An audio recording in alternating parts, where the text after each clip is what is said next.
नमो अरिहन्ताणं नमो सिद्धाणं नमो आयर्याणं नमो उवध्यायाणं नमो लोय सव्साहुणम्।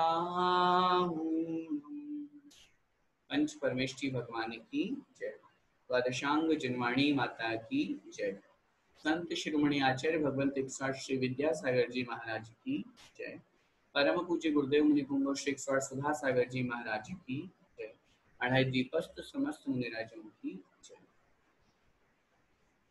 राजर्षि अमोघ वर्ष मुनिराज द्वारा रचित प्रश्नोत्तर रत्न मालिका ग्रंथ को हम पढ़ रहे हैं और इसमें 5 श्लोक हमारे हो चुके हैं।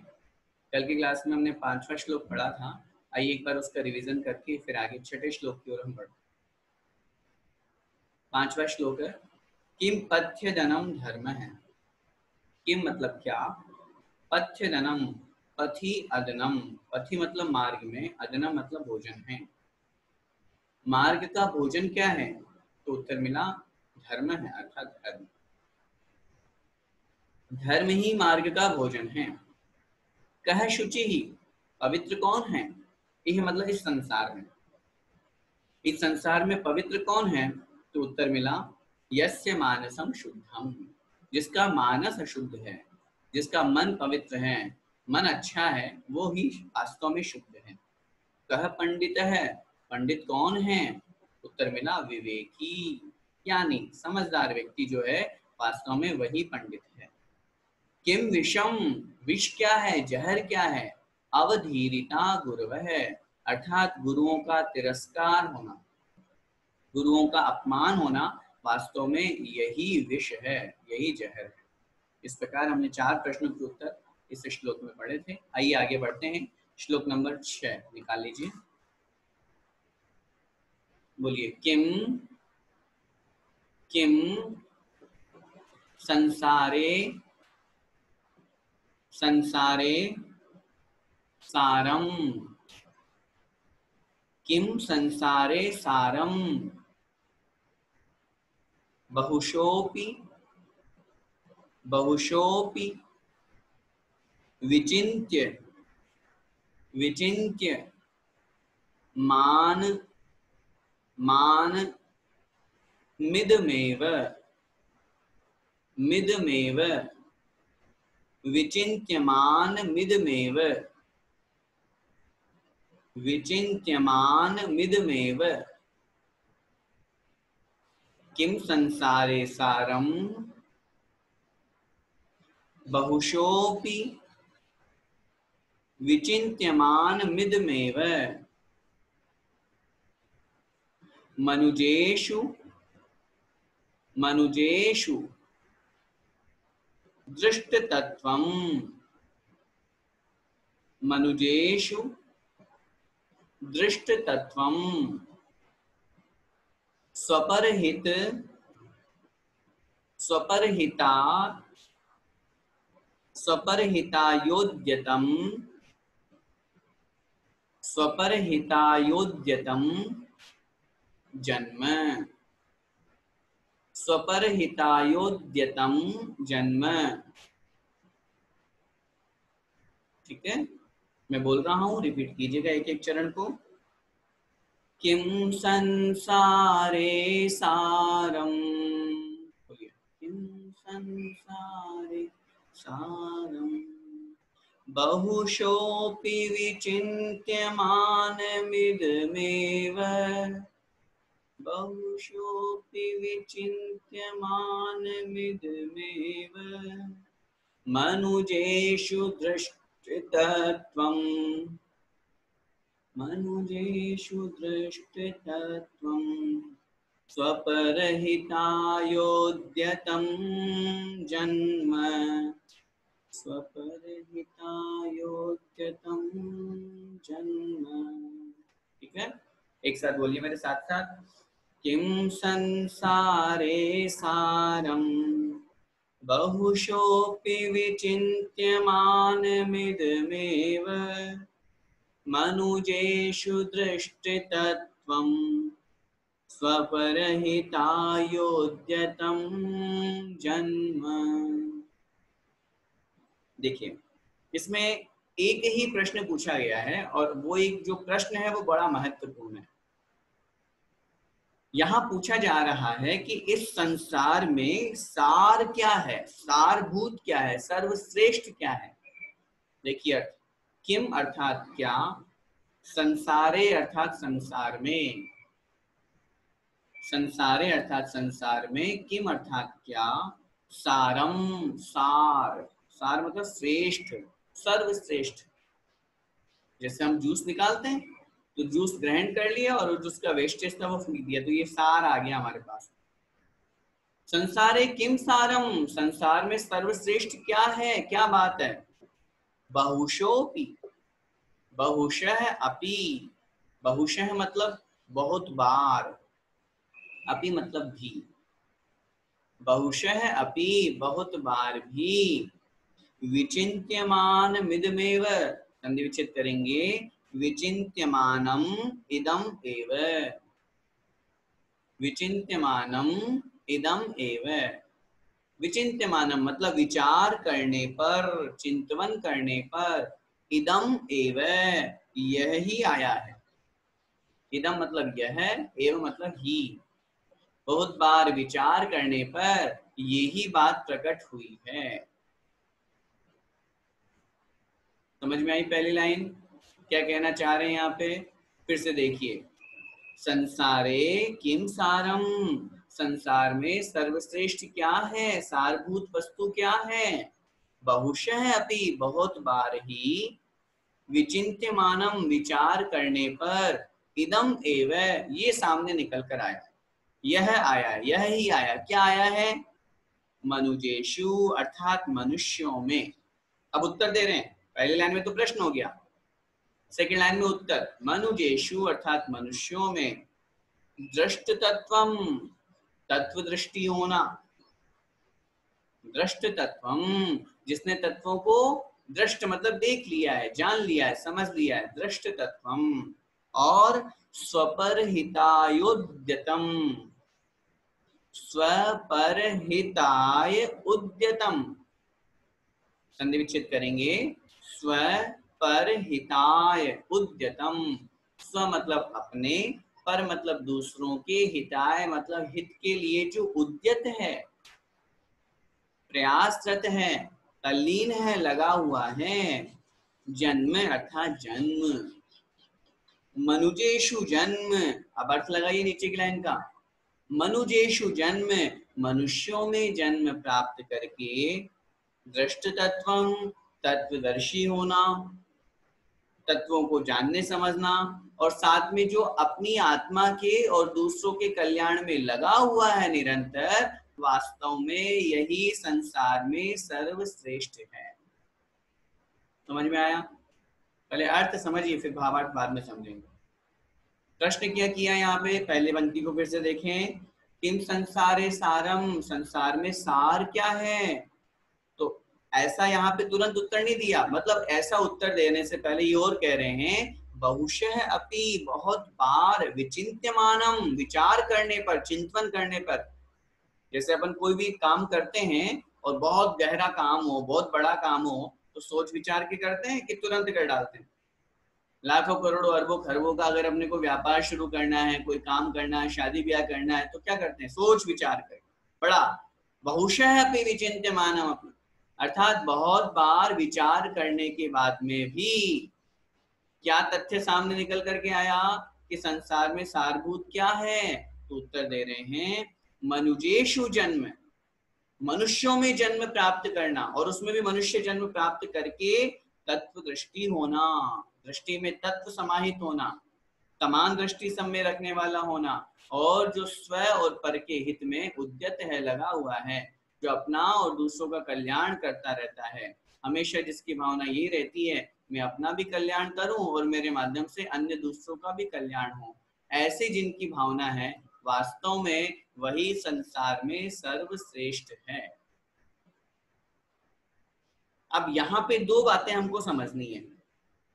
सबसे पहले तो मनुष्यों में जन्म प्राप्त करना, क्योंकि अन्य शेष 3 पर्याय जो हैं उनमें से देव पर्याय भोग विलास की तो है, देव पर्याय में सुख तो मिल जाएंगे, देव पर्याय में इंद्रिय सुख मनुष्य पर्याय से बहुत अच्छे हैं, भोग भूमि के भी सुख मिल जाएंगे, लेकिन मनुष्य पर्याय में कर्म भूमि का मनुष्य बनकर के मोक्ष प्राप्ति का जो सुख है, संयम को ग्रहण करने का सुख है, वो कहीं भी नहीं मिलेगा।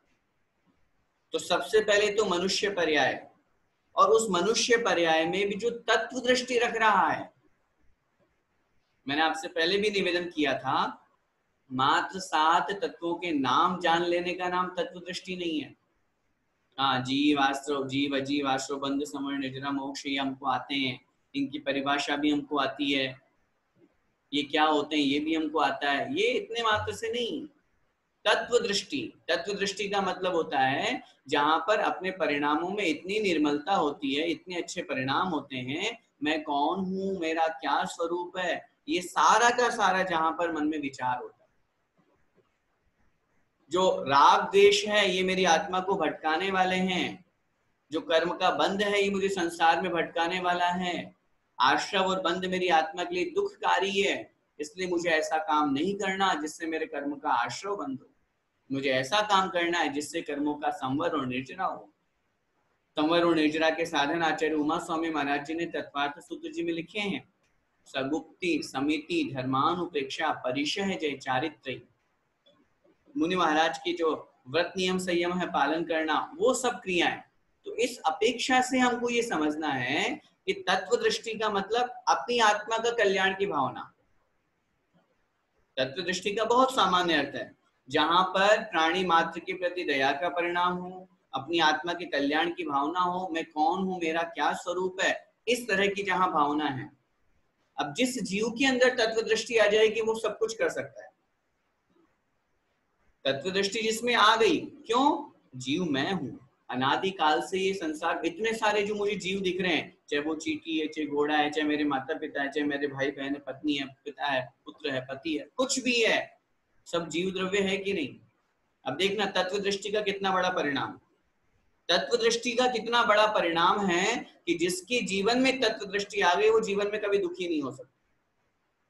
मैं मानता हूं कि ये मोह है, इसलिए हम दुखी हो जाते हैं, परेशान हो जाते हैं, लेकिन जब तत्व दृष्टि आती है, बड़े बड़े मुनि महाराज, बड़े बड़े मुनि महाराज जिनके ऊपर खूब उपसर्ग किया जाता है, होता है, उसके बावजूद भी वो किंचित मात्र में नहीं दिखते। वैराग्य की अवस्था धारण होती है तो अपने माता पिता को, अपने परिवार को, अपनी पत्नी को छोड़ करके चले जाते हैं, कि वैराग्य आ गया, तत्व दृष्टि आ गई। जहां ये भाव मन में आ रहा है कि जैसे मैं जीव हूं वैसे ये जीव है, मुझे तो सिर्फ इस पर्याय का संयोग मिला हुआ है, जिससे ये मेरे माता पिता, ये गुरुजन, ये सब भाई बंधु, ये सब मिले हैं मुझे, मित्रगण मिले हैं मुझे, वास्तव में ये मेरे नहीं है, न मैं इनका हूं। तत्व दृष्टि इसी का नाम है। हम लोग पढ़ तो लेते हैं, सुन भी लेते हैं, समझ भी लेते हैं, लेकिन जब हम अपने ऊपर आती है, अपने ऊपर धारण करते हैं तो हम नहीं समझ पाते। उसका सबसे बड़ा कारण है मोह प्रबल है, अभी हमारा राग प्रबल है, इसलिए हमको ये सब बातें सुनने में अच्छी लगती है, लगता भी है, जब पढ़ते हैं, जब सुनते हैं, तब तक तो हाँ बात तो बिल्कुल सही कह रहे हैं भैया जी, शास्त्रों में आचार्य महाराज बिल्कुल सही कह रहे हैं, लेकिन जब यहाँ से सभा खत्म हुई और वापस संसार में लगे तो वापस उसी राग द्वेष में फंस जाते हैं। तत्व दृष्टि होना ये संसार का सबसे बड़ा सार है, और उसके साथ में स्वपर हिताय उद्यतम, बहुत बड़ी पंक्ति है, बहुत बड़ा शब्द है। स्वपर कल्याण की जहां भावना हो, मात्र स्व कल्याण की नहीं, मात्र स्व कल्याण की नहीं। और हम जिनेंद्र भगवान के दर्शन करने जाते हैं, मैं हमेशा कहता हूँ जहां भी हम जाते हैं वहां से कुछ ना कुछ जरूर सीखना चाहिए। हम भगवान के दर्शन करने जा रहे हैं, दूसरों के ऊपर उपकार करना है, दूसरों का कल्याण करना है, ये किससे सीखा हमने? सबसे पहले सीखा हमने केवली भगवान से, हमारे जिनेंद्र भगवान से। उन्होंने अपनी आत्मा का कल्याण तो किया ही किया, साथ में ही उपदेश देकर के असंख्यात भव्य जीवों का कल्याण कर दिया। सोचिए, स्वपर हिताय उद्यतम, जो सिर्फ अपनी आत्मा के बारे में नहीं सोचते, सिर्फ अपने कल्याण के बारे में नहीं सोचते, स्वार्थी नहीं है हमारा जैन धर्म। हाँ, निश्चय रूप जब हम बात करेंगे कहाँ वहां सिर्फ आत्म कल्याण की या आत्म स्वरूप में लीनता की या शुद्धोपयोग की बात होगी, तब वहां बहिरंग अवस्था से विमुक्ता बनती है, वहां से दूर किया जाता है। लेकिन एक सामान्य दृष्टि से अपन बात करते हैं तो जैनिज्म, जैन दर्शन इतना महत्वपूर्ण दर्शन है, वो स्वार्थ नहीं बनना नहीं सिखाता। वो पहले अपने कल्याण के साथ साथ दूसरों के कल्याण की भावना भी साथ में रखता है। प्रत्येक प्राणी का कल्याण हो, प्रत्येक प्राणी का मंगल हो, शुभ हो, कल्याण हो। कौन सा ऐसा पद है जो स्वयं अपने कल्याण के साथ में अन्य की भावना नहीं करते, बताइए। चाहे वो अरिहंत भगवान का हो, चाहे आचार्य महाराज का हो, चाहे उपाध्याय का हो, चाहे साधु का हो। साधु महाराज भी आज उपदेश देते हैं, उपाध्याय भी अपने शिष्यों को पढ़ाते हैं, संघ में पढ़ाते हैं, उपदेश देते हैं, आचार्य महाराज भी दीक्षा देते हैं। खुद अपनी आत्मा का तो कल्याण कर ही रहे हैं, लेकिन अपने माध्यम से कितने जीवों का कल्याण हो रहा है। आज आचार्य श्री की अगर अपन चर्चा करते हैं कभी, जब इस स्वपर हिताय उद्यतम के ऊपर चिंतन किया, समझ में आया स्व अर्थात अपनी आत्मा का कल्याण तो कर ही रहे हैं, पर कल्याण में कितने लगे हुए हैं। और ये पर कल्याण शुभोपयोग समझना, ऐसा मत समझना कि महाराज खुद को छोड़ करके और ये हथकरघा में लग गए, गौशाला में लग गए, कितने प्राणियों का कल्याण कर रहे हैं ये सोचिए, शुभोपयोग है ये। आचार्यों ने, आचार्य कुंद देव महाराज ने बहुत स्पष्ट रूप से करुणा भावो या मणुव तिर्येषु शब्द का प्रयोग किया है।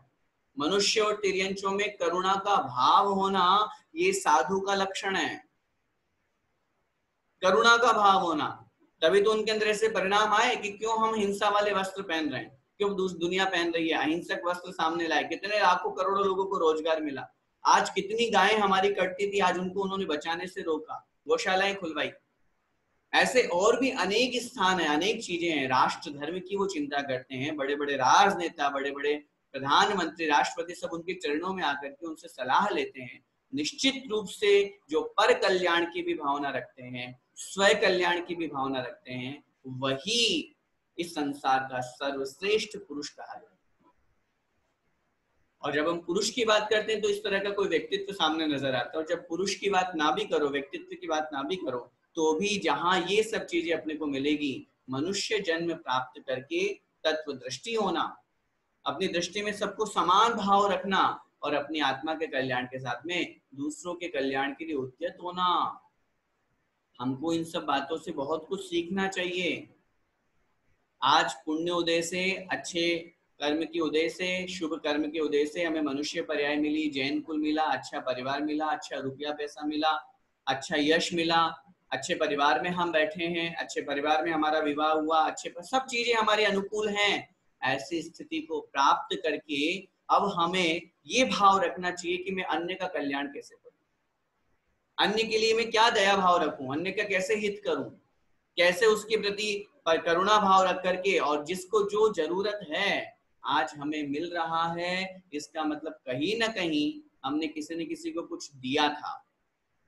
एक सिद्धांत, एक लाइन हमेशा अपने जीवन में हमको ध्यान रखना चाहिए, आज जो कुछ है ये हमारे पूर्वकृत कर्म का उदय है। आज जो कुछ भी है ये हमारे पूर्वकृत कर्म का उदय है। भविष्य में जो कुछ भी होगा वो आज किए जाने वाले कर्म का उदय होगा। समझ में आई मेरी बात? पहले जो हमने कर्म किए थे, चाहे वो अच्छे किए चाहे बुरे किए, वही कर्म उदय में आकर के हमें फल देके जा रहे हैं, वही कर्म, और कोई दूसरे कर्म नहीं आ रहे। चाहे अच्छा कर्म आ रहा है तो भी हमारे पहले कर्मों का फल है, बुरा कर्म आ रहा है तो भी हमारे कर्मों का फल है। कर्म के बिना एक भी क्षण गंवारा नहीं होता, एक भी क्षण नहीं जाता हमारा। प्रति समय कर्म का उदय, जैसे प्रति समय बंद होता है ऐसे प्रति समय कर्म का उदय आ रहा है। फर्क इतना है, अगर जो कर्म का उदय आ रहा है उनमें से अनुभाग पाप कर्म का ज्यादा है, हमें कोई ना कोई पीड़ा होगी, कोई बीमारी हो जाएगी, एक्सीडेंट हो जाएगा, मानसिक वेदना होगी, शारीरिक वेदना होगी, नुकसान लग जाएगा, आर्थिक बीमारी हो जाएगी, आर्थिक वेदना होगी, कुछ भी। क्यों? पाप कर्म का अनुभाग क्यों? और यदि उसी की जगह पुण्य का अनुभाग होगा, व्यापार बहुत चलेगा, खूब नाम होगा, खूब प्रसिद्धि होगी, खूब खाने पीने को सब बढ़िया मिलेगा। एक व्यक्ति को बोलोगे 10 व्यक्ति आपका काम करने के लिए तैयार होंगे, सब पुण्य का होगा। जब इस सिद्धांत को हमने समझ लिया कि पाप और पुण्य का ही पूरा का पूरा संसार है, तब ऐसी स्थिति में वर्तमान में हम क्यों गलत काम करने पे लगे हैं? अगर हमें भविष्य अच्छा चाहिए, भविष्य का मतलब ये मत समझना कि 5 साल 10 साल बाद, भविष्य का मतलब कल भी हमारा भविष्य है, 1 घंटे बाद वाला जो समय है वो भी हमारा भविष्य है, 10 भाव बाद वाला भी हमारा भविष्य है। हम आज वर्तमान में ऐसे कर्म नहीं करें जिससे हमारा भविष्य खराब हो, जिससे हमारे आने वाला कल खराब हो। मेरा आपसे ये निवेदन है, हम स्वहित के लिए तो बहुत सोचते हैं, अपने लिए तो खूब सोचते हैं, कभी कभी निस्वार्थ भाव से परहित के लिए भी सोचना चाहिए, दूसरों के लिए भी कल्याण भावना भानी चाहिए। रेकी की जहां बात आती है, पवित्र भावनाओं की बात आती है, दूसरों के लिए भी भावना भानी चाहिए, क्योंकि बात वही है, जैसा हम करेंगे वैसा ही लौट करके हमारे पास आएगा। हम अच्छा काम करें, मैं मान रहा हूं, मैं फिर आपसे निवेदन कर रहा हूं, मैं मान रहा हूं हो सकता है वर्तमान में हम दुखी हो सकता है वर्तमान में हमारे कर्म का ऐसा तीव्र उदय आ रहा हो कि हमें बेचैनी हो, हमें व्याकुलता हो, हमें परेशानी हो, कोई बात नहीं, इसको हमें हंस करके टालना है, इसको हमें हंस करके निकालना है, इसको सहन करना है, पेशेंस रखना है, और वर्तमान को सही करके और भविष्य को, अगर हमने भविष्य में आने वाले जो कर्म के उदय हैं उनको अगर हमने सही कर लिया तो वर्तमान में भी हमारा संबल बना रहेगा, वर्तमान में भी उस धैर्य के कारण से अच्छे कर्म हम कर रहे हैं, तो वर्तमान अगर हमारा अच्छा है तो निश्चित रूप से भविष्य हमारा अच्छा होगा। इसलिए ये एक बहुत बड़ा सूत्र है, बहुत बड़ा मंत्र है कि संसार में सारभूत, बहुत बार, कितनी बड़ी बात करें कि बहुत बार चिंतन करने पर एक ही उत्तर मिला है, यही उत्तर मिला है कि मनुष्य जन्म प्राप्त करके हमें तत्व दृष्टि रखनी चाहिए, और तत्व दृष्टि के साथ में स्व और पर, दूसरों के कल्याण के लिए जो हमेशा उद्यत रहते हैं, लगे हुए रहते हैं, यही चिंतन करते रहते हैं कैसे मनुष्य मात्र का कल्याण हो, कैसे जीव मात्र का कल्याण हो। ये भाव जहाँ होते हैं वास्तव में उसी का जन्म सार्थक है, वही मनुष्य सर्वश्रेष्ठ है, और वही बात इस संसार में सर्वश्रेष्ठ कही गई। ठीक है, आइए अगला श्लोक देखिए, श्लोक नंबर 7। मदिरेव मदिरेव मोह जनक है, मोह जनक है कह, मदिरेव मोह जनक है कह, स्नेह है, स्नेह है के च दस्यवो, दस्यवो विषया, विषयाः के च दस्यवो विषयाः। आगे का भववल्ली, भववल्ली तृष्णा, तृष्णा का भववल्ली तृष्णा को बेरी, को वैरी, बनी वकील वाला है, वैरी नन्वनुद्योग है, नन्वनुद्योग है, शब्द फिर से, नन्वनुद्योग है।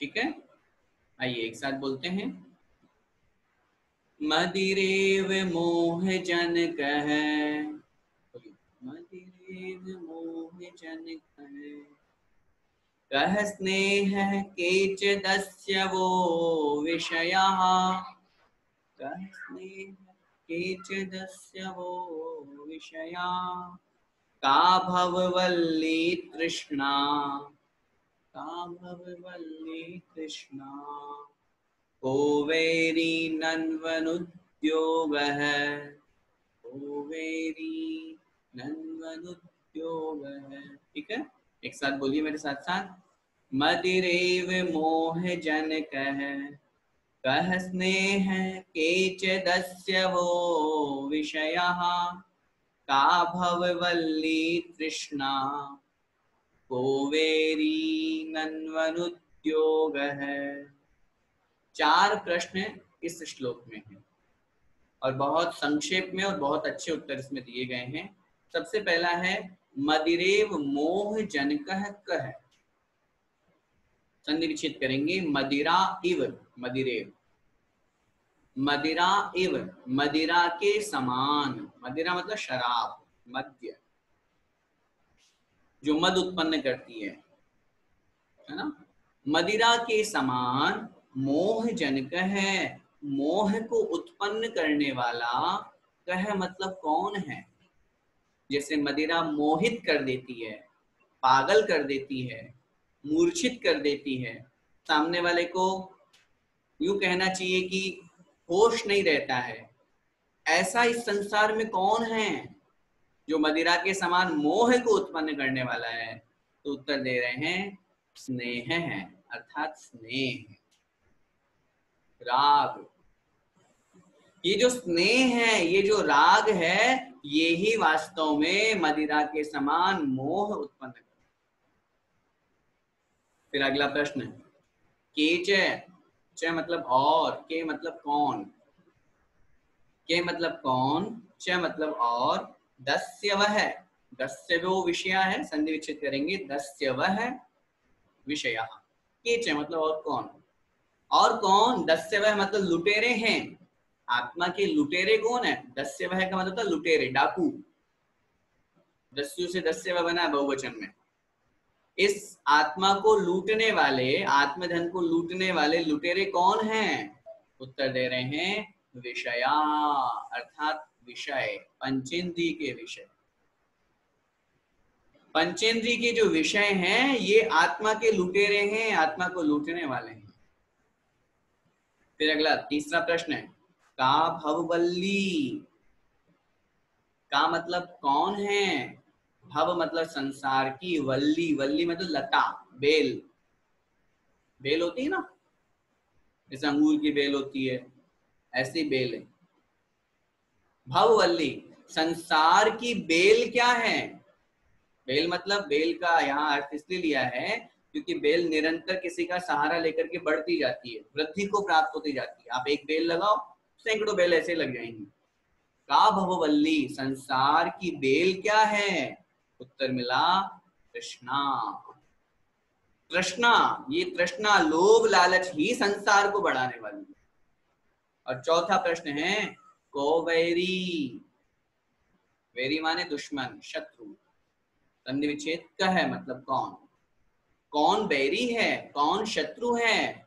उत्तर मिला ननुद्योग, नन्वनुद्योग है, संधि विच्छेद ननु अनुद्योग है। ननु मतलब वास्तव में, नन्वनुद्योग है, संधि विच्छेद करेंगे ननु अनुद्योग है।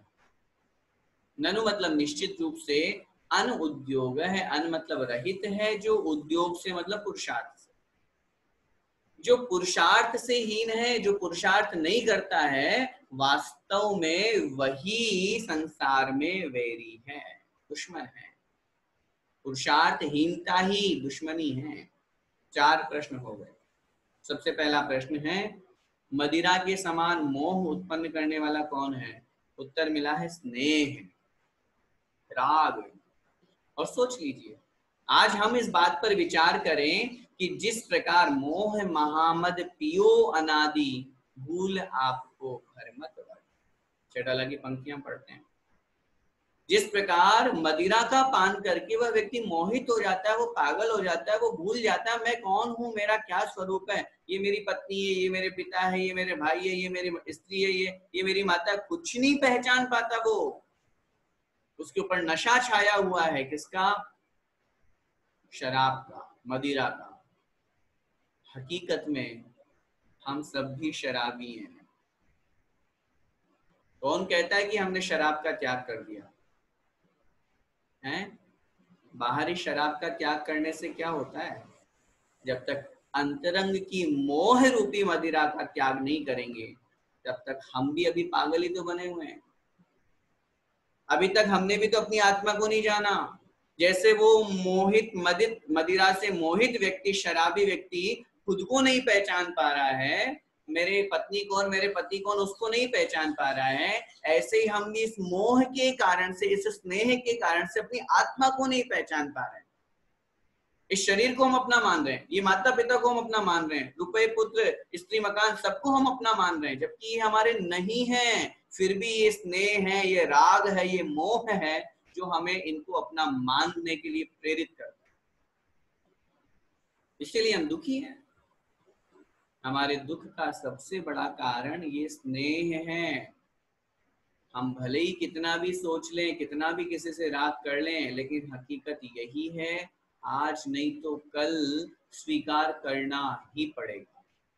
करोड़ों लाखों अरबों खरबों रुपए क्यों नहीं हो हमारे पास में, जब मृत्यु आएगी तब कौन हमारा साथ देगा? बड़े बड़े रिश्तेदार परिवार वाले कौन है हमारे साथ में, जिनको हम अपना कहते हैं, ये मेरा ये मेरा, जब आयु समाप्त होगी कौन हमारा साथ देगा? और ये और विचार हमको करना है, हम अपने संसार को बढ़ाने में ही तो लगे हुए हैं। जो कोई व्यक्ति मिलता है, जब भी कोई मिलता है, हम उससे राग कर लेते हैं, उसको स्नेह कर लेते हैं, उसको अपना मान लेते हैं, ये मेरा अपना। संसार को बढ़ा रहे हैं। आचार्य ने लिखा, जब तेरा जन्म हुआ था तू अकेला था। जब हमारा जन्म हुआ था हम अकेले थे, और उसके साथ में ही हमारे सारे संबंध बन गए एक व्यक्ति के होने से। ये मेरी बुआ, ये फूफा, ये मामा मामी, माता पिता, भाई बहन, रिश्तेदार, सारे रिश्ते सब वहीं से कनेक्ट हो गए। उन्होंने वहां इतना और लिखा, चलो यहाँ तक ठीक है, अभी भी कुछ नहीं बिगड़ा है, अभी संसार इतना नहीं बढ़ा, मन में वैराग्य रूप परिणाम धारण करो और संसार मत बढ़ाओ, संसार को मत बनाओ, शादी मत करो, विवाह मत करो, और वैराग्य को धारण करके मुनि अवस्था धारण कर लो, तो कितने सारे स्नेह मोह से बच जाओगे। इसलिए जो आत्मा साधक होते हैं वो इस संसार में नहीं भटकते, और जैसे ही शादी हुई चक्कर में फंसे, तुरंत संसार और बढ़ जाएगा, ये हमारी पत्नी, फिर उसके बाद बच्चे, बच्चों के बच्चे, ये सारा का सारा संसार। वो व्यक्ति सर्वश्रेष्ठ सुखी है जो अकेला है इस संसार में। आचार्य श्री मुनि महाराज, क्या दुख उनको, किससे मोह है बताइए, किससे मोह है? मैं कह रहा हूं आचार्य श्री को अपने संग के साधुओं से तक मोह नहीं है, अपने शिष्यों से मोह नहीं है। विहार जब करते हैं तो खुद चले जाते हैं, शिष्य पीछे पीछे दौड़ते हैं, मुनि महाराज अन्य बता के भी नहीं जाते। मोह एक ऐसी मदिरा है जिसके कारण से हम संसार में भटक रहे हैं। ये स्नेह है, ये राग है, यही हमें संसार में भटकाने वाला है। पंडित दौलत राम जी ने कितनी बड़ी बात बोली है, उन्होंने द्वेष को नहीं कहा, उन्होंने कितनी बड़ी बात बोली, यह राग आग दहे सदा ताते समामृत से चिर भजे विषय कषाय अब तो त्याग निज पद बेगी। राग को आग कहा है, द्वेष तो कितने से लोगों से होगा, चलो सोचें, दुश्मनी कितने लोगों से हमारी, लिस्ट बनाओ, आज यही काम करना है, आज का होमवर्क।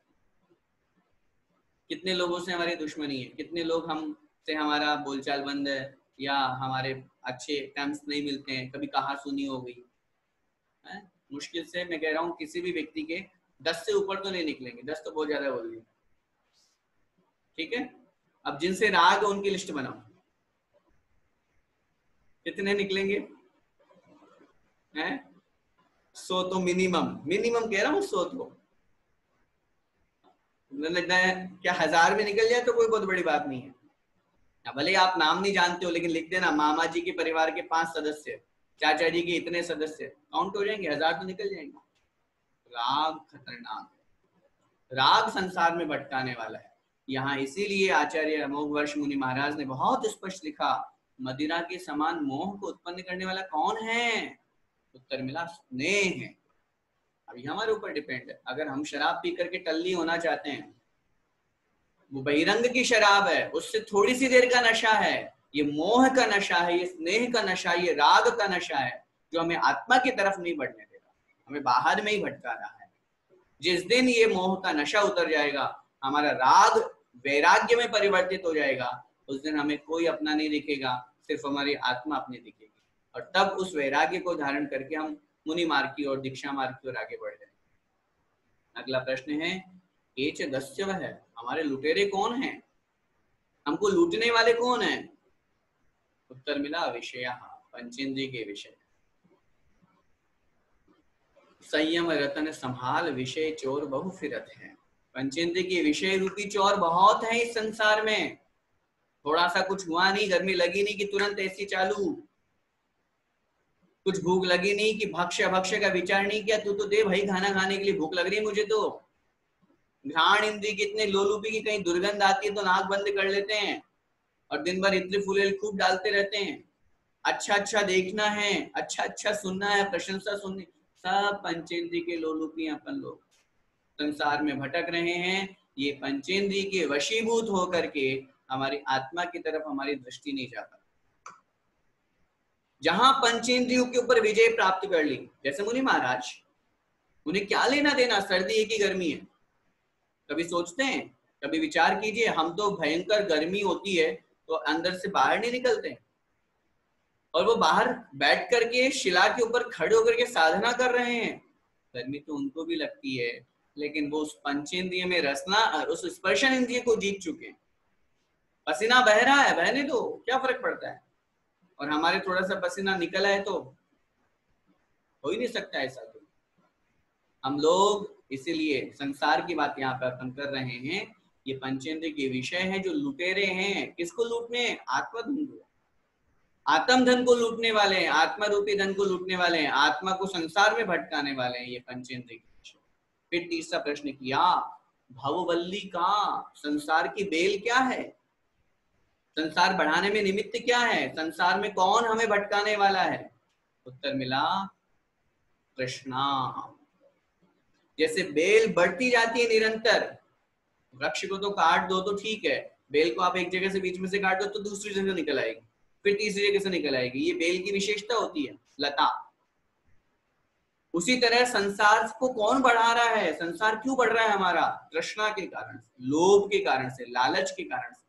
मिट्टी नहीं है हमारी तृष्णा। तृष्णा ये मत समझिएगा कि मात्र पैसों की होती है, यश की भी तो तृष्णा है, यश का भी तो लोभ है, मान सम्मान की भी तो तृष्णा है, रुपए पैसे की भी तो तृष्णा है, पद की भी तो तृष्णा है, मुझे ये पद मिला रहे, बना रहे, मुझे ये चाहिए। ये सब तृष्णाएं हैं, लोभ लालच है, उस समय हम संसार में भटक रहे हैं। और चौथा प्रश्न, बैरी कौन है, शत्रु कौन है? जो पुरुषार्थ से हीन है, जो पुरुषार्थ नहीं करता, जो भाग्य के भरोसे बैठा रहता है, जब जो होना होगा सो हो जाएगा। अगर ऐसा ही है तो भैया क्यों फिर भोजन करने का पुरुषार्थ कर रहे हो? भोजन क्यों बना रहे हो? जब हमें जो होना होगा है, जो भाग्य के भरोसे बैठे रहते हैं, उन्हें कुछ नहीं मिलता। भाग्य और पुरुषार्थ दोनों 50-50% है। जब दोनों मिलेंगे तो हमारा कार्य सिद्ध होगा। अदरवाइज हम सोचते रहे, हम बैठे रहे, कुछ नहीं होने वाला। पुरुषार्थ के बिना कुछ नहीं है। पुरुषार्थहीनता सबसे बड़ी दुश्मनी है। इस जीव का सबसे बड़ा दुश्मन क्या है? पुरुषार्थहीनता। हम क्या बोलते हैं, अरे अभी हमारी उम्र ही क्या है, अभी कैसे हम नियम ले लें, अभी कैसे हम घर छोड़ दें, अभी कैसे? वैराग्य धारण करने वाले के पास ये बहाने नहीं होते। जब अपन ये पंक्ति बोलते हैं कि धर्म बचपन में या 55 में, तो बचपन वाले बात बोलते हैं तो घर वाले, वो बच्चा चाहे भले ही करना चाहता हो, घर वाले उसको और पीछे, अरे रे अभी तेरी उम्र ही क्या, अभी से क्यों तू ये त्याग कर रहा है? तो जब 55-60 के होते हैं उसके बाद कोई पूछने वाला नहीं मिलता। वो हमारी आदत बन जाती है, वो हमारी एक यूं समझ लीजिए कि हैबिट बन गई है। अब जिस व्यक्ति ने बचपन में, जवानी में कभी 60 साल की उम्र तक कोई व्रत नियम संयम का पालन नहीं किया, उसके बाद में आप उसको बोलो तुम्हें चतुर्दशी का, अनंत चतुर्दशी का उपवास करना है, क्या करोगे? कैसे कर लेगा वो? उसने पहले अभ्यास ही नहीं किया। पुरुषार्थ प्रति समय हमारा होना चाहिए, और पुरुषार्थ सही मार्ग पे होना चाहिए। जाना है बॉम्बे, बैठ गए पुरुषार्थ करके दिल्ली की गाड़ी में। हमें जाना है मोक्ष मार्ग में, हम पुरुषार्थ कहाँ का कर रहे हैं? संसार बढ़ाने का, रुपए पैसे कमाने का। वो पुरुषार्थ आत्मा के लिए कल्याणकारी नहीं।